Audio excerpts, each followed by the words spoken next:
Hind inter college की खाली पड़ी भूमि पर स्पोर्ट्स क्लब की शुरुआत के लिए जिलाधिकारी द्वारा भूमि पूजन किया गया। इस भूमि पूजन के दौरान जिले के एसपी सहित एसडीएम व अन्य प्रशासनिक अधिकारी भी मौजूद रहे। इस कॉम्प्लेक्स के निर्माण से स्थानीय खिलाड़ियों को जहां मौका मिलेगा तो जन सहयोग से इस स्पोर्ट्स क्लब का निर्माण कराया जाएगा। इसी के साथ खाली पड़ी भूमि पर अवैध अतिक्रमण भी नहीं लगेगा, जिससे लोगों को दिक्कतों का सामना करना पड़ता था। देखिए, हिंद स्पोर्ट्स क्लब के द्वारा जो है ये हिंद इंटरमीडिएट कॉलेज जो शहर के लगभग बीचों बीच पड़ता है, यहाँ पर तकरीबन 7,500 वर्ग मीटर की यह ज़मीन थी जो खाई के रूप में थी और अभी तक अनुपयोगी थी। यहाँ पर गाड़ियाँ वाड़ियाँ खड़ी होया करती थी और जिसके कारण और शहर में कोई खेलने का स्थान बच्चों के लिए नहीं था। तो बहुत अरसे से नागरिकों की मांग थी, यहाँ के प्रबुद्ध लोगों की मांग थी, जनप्रतिनिधियों की भी, कि इस स्थान को एक स्पोर्ट्स के लिए स्पोर्ट्स कॉम्प्लेक्स और खेल के मैदान के रूप में विकसित किया जाए। तो यहाँ के एसडीएम जो संभल हैं और बाकी कमेटी के लोगों ने मिल बैठ के इसको एक स्थान को लेबलिंग करा करके इसको जनोपयोगी बना करके आज इन लोगों ने यहाँ पर ये नींव रखा है कि जन सहयोग के आधार पर इसको खेल के मैदान और स्पोर्ट्स कॉम्प्लेक्स के रूप में विकसित करेंगे। एक अच्छा प्रयास है जिससे कि यहाँ के स्थानीय बच्चों को खेलने का एक स्थान मिल जाएगा, लोगों को टहलने का स्थान मिल जाएगा और यहाँ से अतिक्रमण भी मुक्त हो जाएगा। सर, शहर के लोगों के द्वारा जैसे इस स्टेडियम को जैसे आगे बढ़ाने के लिए एक बड़ी पहल हुई है, तो सर क्या कहना चाहेंगे? मैं खुद इन सभी लोगों को बहुत बधाई देता हूँ और सभी लोगों को जिन लोगों ने कि इस अच्छे कार्य में अपनी भागीदारी और योगदान दिया है, सभी बधाई के पात्र हैं।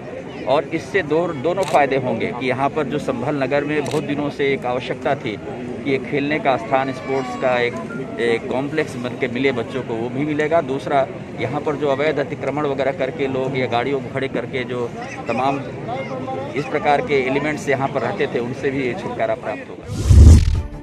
बसपा सुप्रीमो मायावती के जन्मदिवस के मौके पर संभल में भव्य आयोजन किया गया। इस दौरान बसपा नेताओं ने जहां सूबे की सरकार को घेरा तो वहीं किसानों पर सरकार को अत्याचार करना बताया। इस मौके पर सभी धर्म के लोगों को बसपाइयों ने साथ में लेकर चलने की बात कही तो आगामी विधानसभा चुनाव में बसपा के अकेले चुनाव लड़ने की बात को भी कहा गया। चुनाव की तैयारियों को लेकर जहाँ बसपा कार्यकर्ता बूथ स्तर तक जाने की बात कहते हैं तो आयोजन में पूर्व मंत्री ने भी शिरकत की तो वहीं बसपा नेता और कार्यकर्ता भी मौजूद रहे।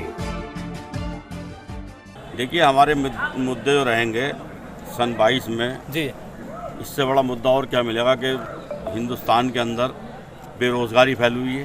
हाँ। और मेन मुद्दे तो जो है ना, हमारी बहन जी बताएंगे क्या मुद्दे रहेंगे जी। जो लिस्ट मिलेगी उसी मुद्दों को बोला जाएगा इंशाल्लाह। और दूसरी चीज़ ये है कि इससे ज़्यादा मुद्दा क्या होगा कि आज किसान सड़कों पे पड़ा है और उनके ऊपर इतना अत्याचार हो रहा है कि उनके ऊपर पानी छोड़ा जा रहा है, लियाब गद्दे भीग जाते हैं। उसकी ठंड की वजह से सैकड़ों मतलब 50 किसान अपनी जान दे चुके हैं, शहीद हो चुके हैं किसान। सर, इस समय आम आदमी पार्टी भी चुनाव के मैदान में उतर चुकी है यूपी में, तो इससे क्या असर पड़ने वाला है? देखिए, अपनी पार्टियाँ तो सैकड़ों हैं हिंदुस्तान के अंदर, सबको अपना अपना हक है लड़ने का, मगर हम समझते हैं कि सरकार बनाने के लिए दलित मुस्लिम का जुड़ना और सिख ईसाई का जुड़ना बहुत ज़रूरी है। अगर मतलब यह है, फिर सेकुलर जो हिंदू समाज है फिर वो हमारे साथ आएंगे इंशाल्लाह और सरकार हम जो है बहुजन समाज पार्टी की बनेगी और मुखिया हमारी मुलायम मतलब जो है मायावती जी मुख्यमंत्री हमारी बनेंगी। संभल में बाइक सवार दंपत्ति को ट्रैक्टर ने जोरदार टक्कर मार दी, जिसमें महिला की मौके पर ही मौत हो गई। बता दें कि दंपत्ति चंदौसी से गणेश नगर कॉलोनी में रहने वाले अपने बेटे के यहाँ बाइक से जा रहे थे, तभी ट्रैक्टर ने पीछे से बाइक में टक्कर मार दी। तो स्थानीय लोगों ने अब ट्रैक्टर को पकड़ लिया है तो वहीं पुलिस ने ट्रैक्टर जब्त कर आगे की कार्रवाई की है।